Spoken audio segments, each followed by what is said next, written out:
Now let's talk about relative frequency. A relative frequency is the ratio. Remember, a ratio is also called a fraction or proportion of the number of times a data value occurs compared to the total number of outcomes. So if you need a way to remember what relative frequency represents, think of the word relative. You're relating the number of times the data value occurred to the total number of data values.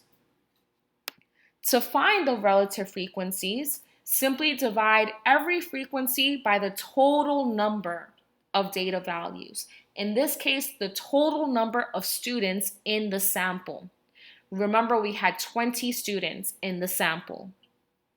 Relative frequencies can be written as fractions, percents, or decimals. So if I want to calculate the relative frequency of the first data value, I divide the frequency by the total amount of data values, or in this case, the total amount of students, which was 20. And if you need a reminder of the total, you can simply add up all the numbers in the frequency column.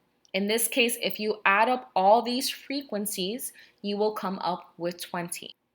If I use a calculator to determine what this fraction looks like in decimal form, it would give me 0.15, which is 15%.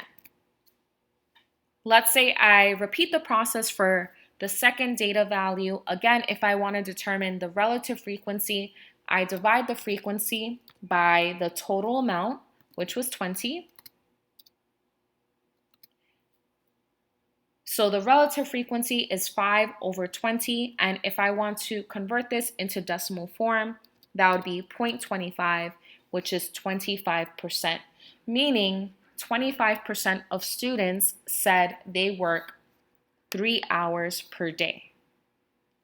Once I finish my table, it will look like this. And if you want to double check your relative frequencies, you can add up all the decimals. The sum should equal 1, meaning 100% of the values have been accounted for.